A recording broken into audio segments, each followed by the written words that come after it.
नीतीश कुमार बेचारे के तो पते नहीं है कि कब ललटेन पकड़ के लटक गई ना कब कमल के फूल को बैठ के पवरे लगा। नेता का लड़का बेरोजगार नहीं बैठा है, चाहे वो 10वां फेल का है ना होके, लेकिन राउर लड़का अगर बीए पास कर ले तब वो बेरोजगार बा। तो लालू जी का वो शासन काल जो जंगल राज जिसको कहते हैं, उसका डर इतना है कि आदमी जाके डरे फिर भाजपा के विधायक के वोट दे देता। तो मुसलमान कह रहा है कि जिए चाहे मरे भाजपा को दे नहीं सकते हैं, तो ललटेने लोग को तो इनके पे दिया। बिहार में पिछले 30 बरस से खाली 1200 परिवार के लोग ही एमएलए एमपी बना है। गुजरात के विकास खातिर वोट देता नहीं तो गुजरात में विकास होता। राहुल लेकर जाके उधर मजदूरी करता। नमस्कार। सबसे पहले तो आपने अपने गांव के इस धरती पर मुझे आपसे मिलने का, मेरी बात रखने का अवसर दिया है, आपसे परिचय करने का अवसर दिया है। इसके लिए आपका तहे दिल से धन्यवाद कर रहे हैं, शुक्रिया अदा कर रहे हैं। हमारा नाम है प्रशांत किशोर और हम नेता नहीं हैं, हम विधायक मंत्री ना हैं, हम मुखिया सरपंच भी नहीं हैं, हम साधारण परिवार के लड़के हैं और आपसे वोट मांगने नहीं आए। पैदल चल रहे। ज्यादातर आदमी सोचता ये भाई नेता हवन ना वोट मांगत निकन तो पैदल काहे चलत। तो कुछ आदमी के यो सोच के आदमी आवता कि कुछ मदद कर दी, हम राशन कार्ड बनवा दी, हम नाली गली के शिकायत इनका के बता दिया जाए। रुआ के यो बता देता नहीं कि हम कोनो कामो ना करें। हम किसी का कोई काम नहीं करते। हम रास्ते में चल रहे हैं, लोग मिलते हैं आपके दुख से, आपके तकलीफ से। हमको तकलीफ है लेकिन हम आपकी मदद नहीं करते। जहाँ चलत आदमी कहता भैया नाली गली खराब बा, भैया राशन कार्ड नहीं थे, भैया पेंशन नहीं थे मिलत, भैया लड़कन के व्यवस्था नहीं थे पढ़े के। ये सब आपकी समस्या है, लेकिन अगर हम राउर समस्या खातिर मदद करियो दी, मान ली कि हम रवा के राशन कार्ड एगो बनवा दी, वो राशन कार्ड बनवावे से पूरा बिहार भर के लोग के तो तकलीफ ना दूर हो। अगर राउर राशन कार्ड बनियो गई तो उससे राउर गरीबी तो ना दूर हो। तो हम चलल बानी रवा के मछली मारे सिखावे, हम मछली नहीं बांटो। पैदल क्यों चल रहे हैं? पैदल इसलिए चल रहे हैं कि आपको बताएं, आपको सिखाएं कि आखिर जौना दुर्दशा में हमने के जियत नहीं जा, एकर कारण का बा, ऐसे कैसे रवा निकल सकता है। राउर जितना तकलीफ बाई नया नहीं थे। जब रवा बच्चा होकर तब उतने गरीबी रहे, जे लड़का रहे जवान हो गए, जवान आदमी बूढ़ हो गए। कितना दिन से रवा कितना नेता अलग अलग नेता दल के वोट देनी, अपना से रवा 10 घंटा कामों करता नहीं, तब भी आपके जीवन में आपकी स्थिति सुधर नहीं रही। वो परेशान बानी कि आखिर सुधरत काहे नहीं थे। तो देखिए राजनीति में जे सरकार में रहता वो कहता कि हम जोन करता नहीं तो ठीक बा, और जे विपक्ष में बा वो कहता कि जे सरकार में बा वो सब गलत करता। हम उल्टा बात आपको बता रहे हैं। मान लीजिए कि जो सरकार में है वो बहुत बढ़िया काम कर रहा है, ये ना आदमी दावा करता सरकार के आदमी हम बहुत बढ़िया करता नहीं। तो मान लिया जाओ कि नीतीश कुमार बहुत बढ़िया काम करता हूं, जे सरकार में नहीं थे भाजपा लालू उनका से पूछ ली भैया ठीक बताऊ तू जो काम के लो मान लिया जाओ। जिसने भी जो काम किया या करने का दावा कर रहा है सबको हम लोग सही मान लीजिए, सत्य मान लीजिए। मान लीजिए कि कांग्रेस 40 वर्ष में बिहार में बहुत काम कर दिलस। मान लीजिए कि लालू जी के राज में समाज के लोगों को, वंचित लोगों को आवाज मिल गया। ये भी मान लीजिए कि नीतीश कुमार के राज में विकास हो गया। लेकिन अगर सबके बात के सही मानियो लिहल जाओ तब वो हमने के दुर्दशा बताओ नाक के सामने ही बा कि बिहार आज देश का सबसे गरीब, सबसे पिछड़ा, सबसे ज्यादा भूखमरी, सबसे ज्यादा अशिक्षा और बेरोजगारी वाला राज्य है। तो बिहार का सामान्य आदमी कोई भी बता सकता है कि भाई जौना रास्ता पर हमने के 50 साल से चलता नहीं जा, ये रास्ता पर तो अगला 50 साल से भी चल जाये तो कोनो फायदा नहीं थे। आखिर हमने के गरीबी दूर होत काहे नहीं थे, भाई सोचे के चाहिए। आपको ये बताने आए, गरीबी दूर करने के दुनिया भर में 3 ही रास्ते बताए गए हैं। 3 गो रास्ता बा, 3 गो तरीका बा गरीबी दूर करे के। पहला रास्ता बा लइकन के पढ़ाई। अगर राउर लइका पढ़ लिख जाई, पढ़ लिख के ओकरा नौकरी मिल जाओ तो राउर गरीबी दूर हो सकेला, राउर जीवन स्तर ऊपर उठ जाए। दूसरा रास्ता है खेती योग्य जमीन। अगर मान ली रवा नहीं पढ़ल लिखल, लेकिन अगर खेती लायक जमीन होखे तो खेती करके रवा आगे बढ़ सकता नहीं। और तीसरा रास्ता है पैसा पूंजी। अगर पढ़लो नहीं थी, खेती लायक जमीनों नहीं थे, लेकिन अगर पैसा होखे तो दुकान दौरी रोजी रोजगार व्यापार करके रवा आगे बढ़ सकता नहीं। तो रवा देखो बिहार में ज्यादातर आदमी के लिए तीनों रास्ता बंद है। आपका बच्चा जब पढ़ने जा रहा है तो गरीब के बच्चे को पढ़ने का कोई सुविधा नहीं है। जब राउर लड़का पढ़े जाता तो वो पढ़त नहीं थे, वो पिलुआ वाला खिचड़ी खा के घरे आवता, पढ़ाई छोड़ दी। और ऐसा नहीं है कि सरकार इस पर पैसा नहीं खर्च कर रही है। हर साल बिहार में, इस गरीब राज्य में सरकार आपका हमारा टैक्स का 40,000 करोड़ रुपया पढ़ाई पर खर्चा करता। स्कूल पर, मास्टर लोग के टीचर पर, खिचड़ी पर, साइकिल पर, किताब पर। कितना? 40,000 करोड़ रुपया हर साल। अच्छा, स्कूल के दशा का बहिरवा लोकते बातना रुपया खर्चा होता।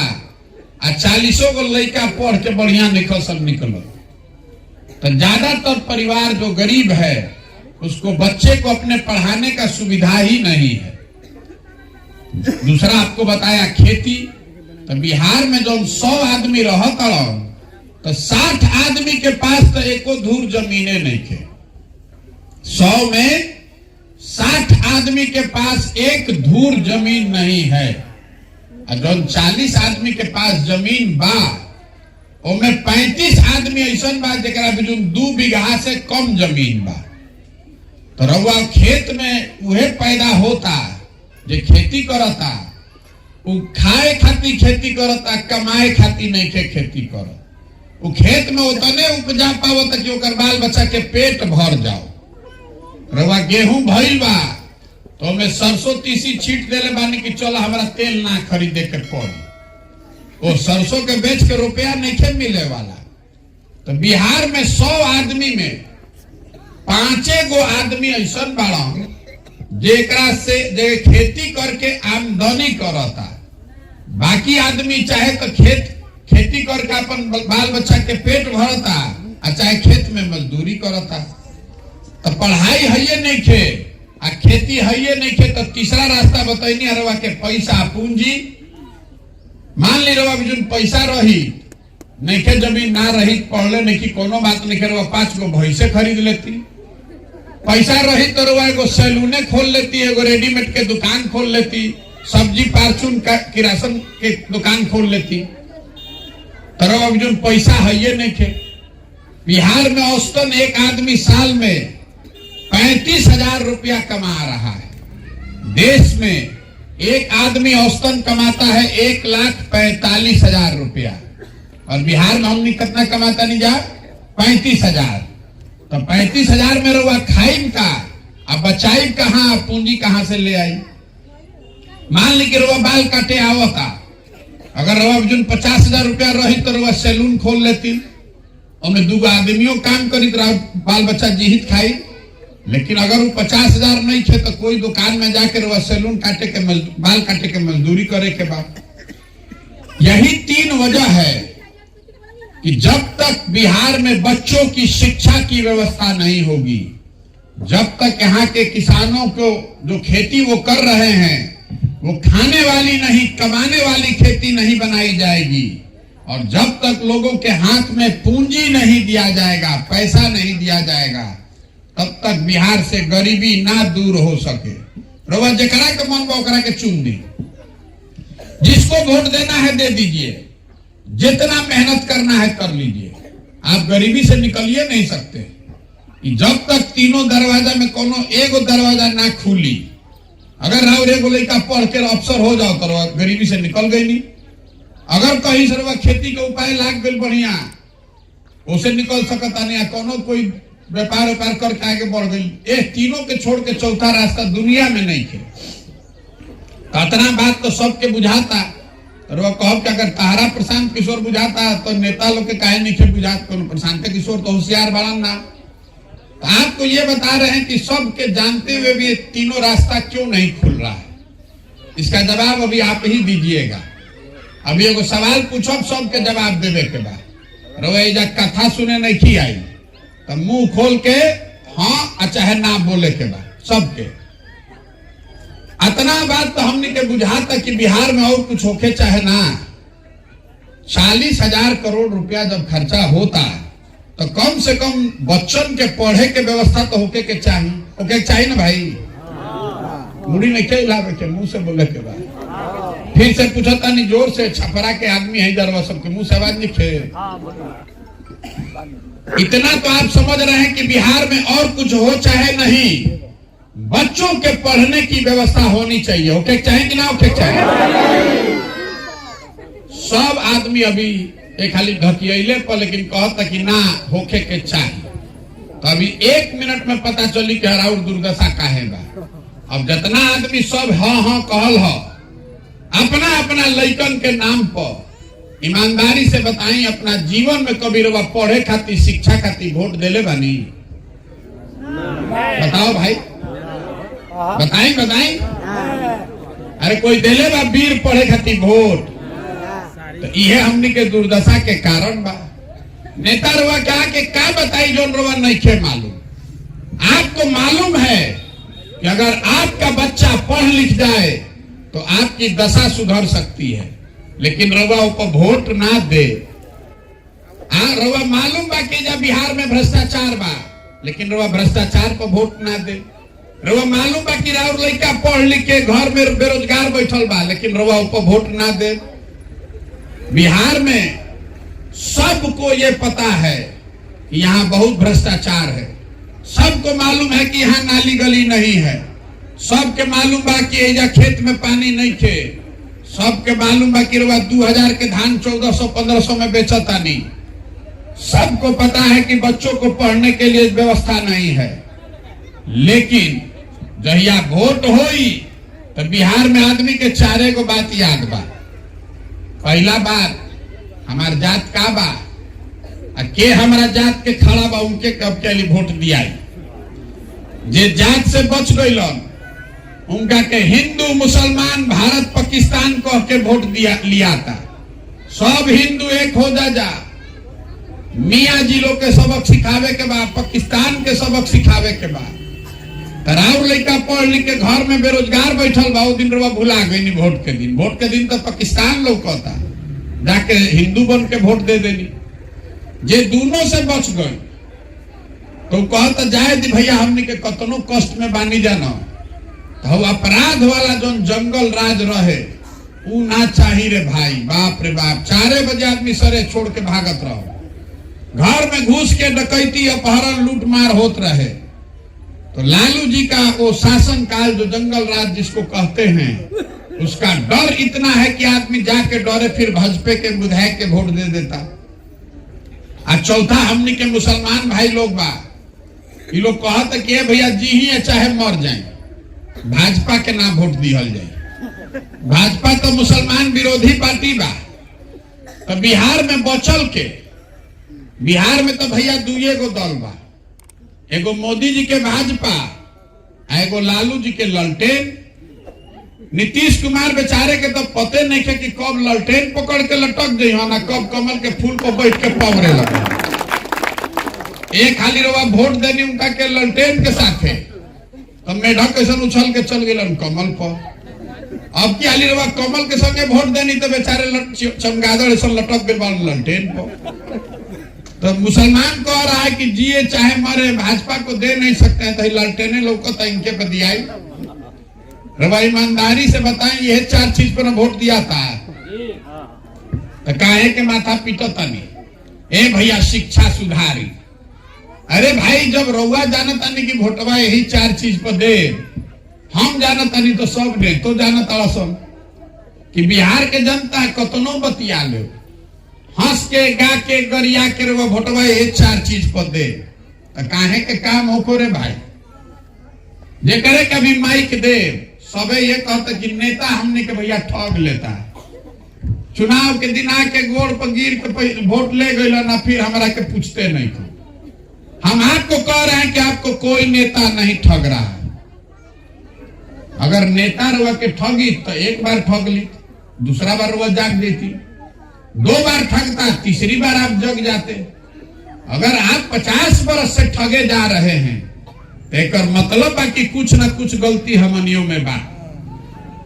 देखिए जिस चीज पर भी आप और हम वोट दे रहे हैं वो आपको हमको कम या ज्यादा मिल रहा है।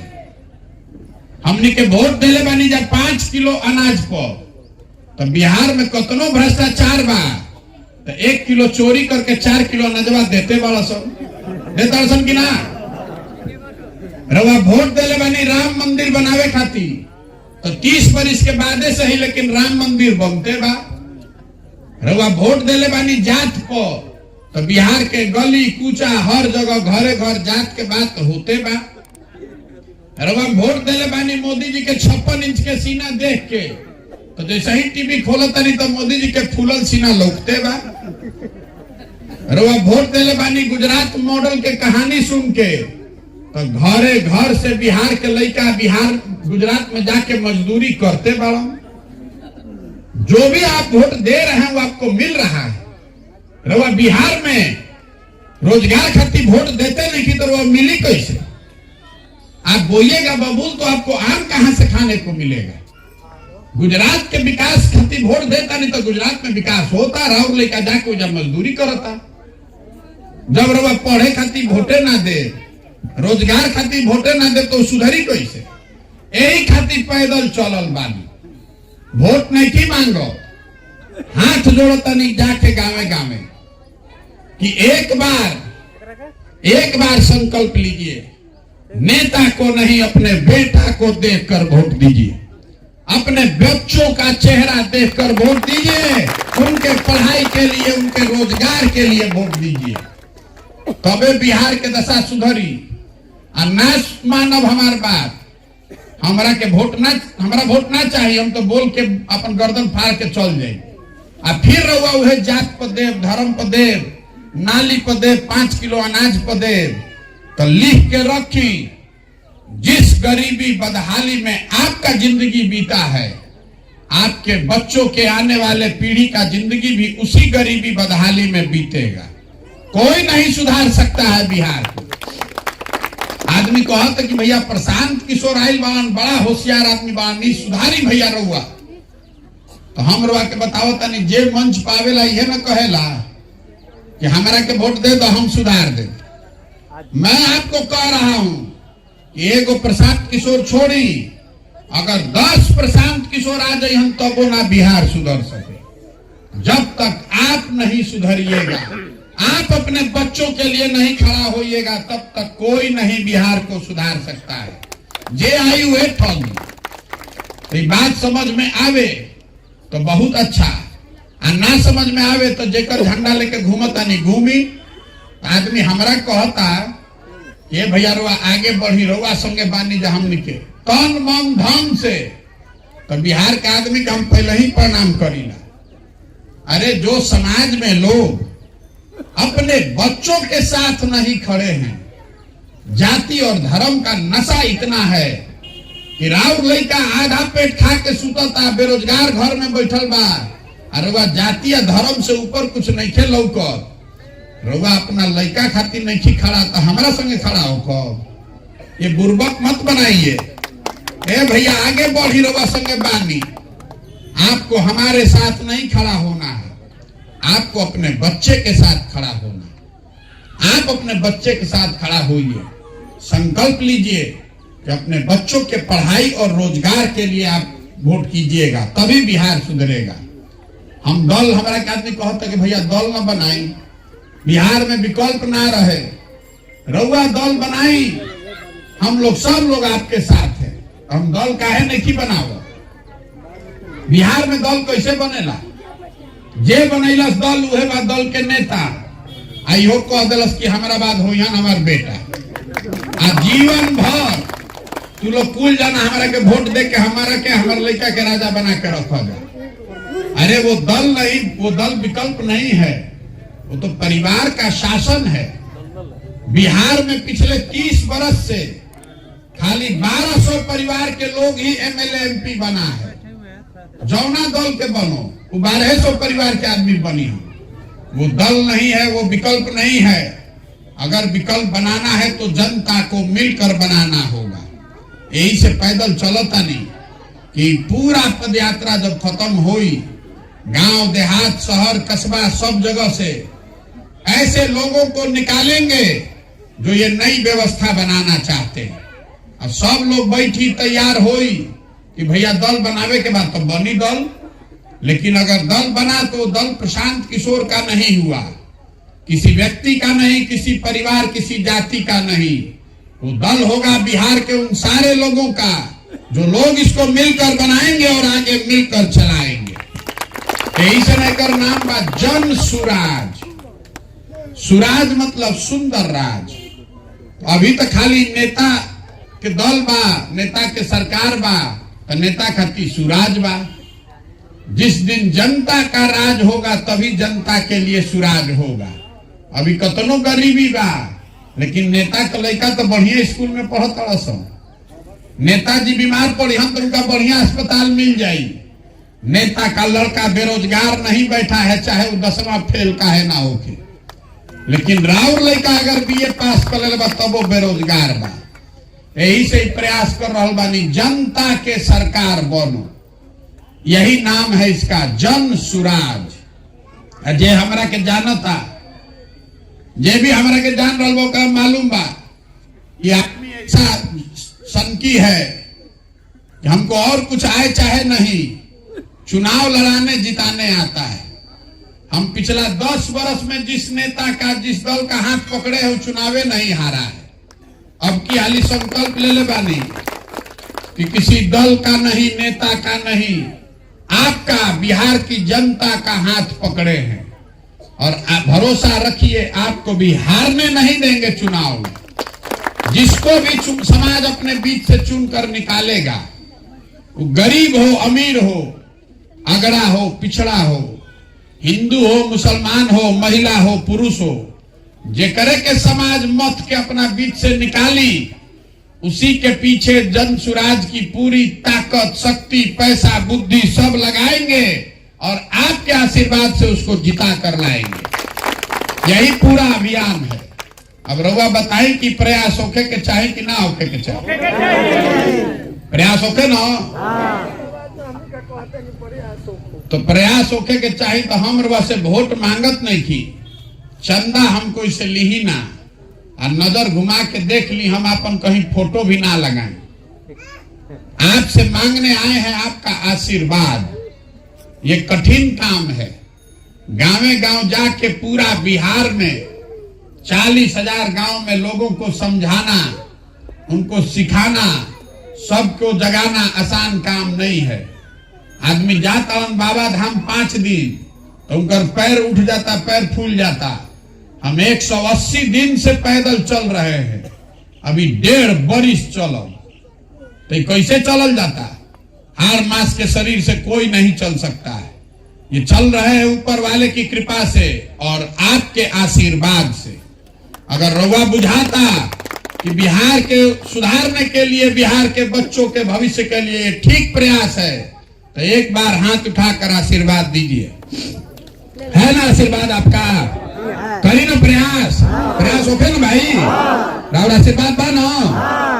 एगो नारा भी लगावल जाई, हम बोलब जय बिहार, आपको बोलना है जय जय बिहार, जय बिहार। छपरा के आदमी घटने आवाज बा, बैठी सवाल हमरा से ले, जय बिहार, जय बिहार। हम बिना मतलब के नारा भी ना लगवाएं।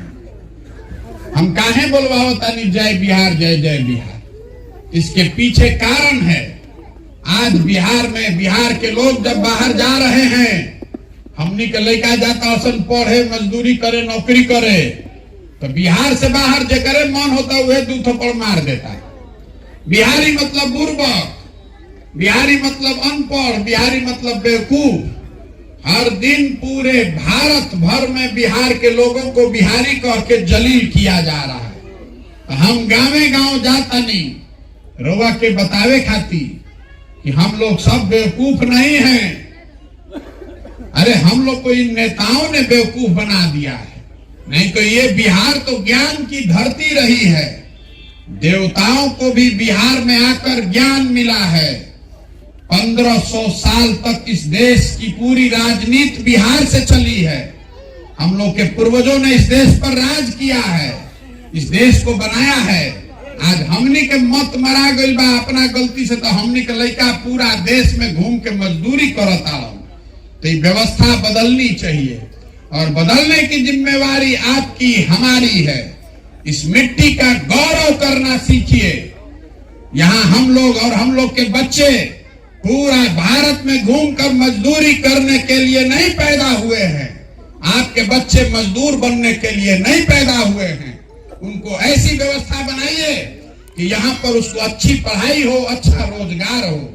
तो जन सुराज का एक संकल्प, जो पहला संकल्प है कि जिस दिन जनता की सरकार बन गई तो साल भर के अंदर दूसरा कोई काम हो चाहे नहीं हो, जितना बिहार का लड़का बाहर जाकर मजदूरी कर रहा है और जितना आदमी जब पढ़ लिख के बेरोजगार बैठल बाड़ा, उन सब बच्चों के लिए 10 से 15 हजार रुपया का रोजी रोजगार का व्यवस्था यहीं पर लोकल स्तर पर किया जाएगा। दूसरा काम होके चाहे मत होके, रोजगार सबको यहाँ होना चाहिए ताकि किसी को बिहार के बाहर जाकर गाली न सुनना पड़े, धक्का न खाना पड़े।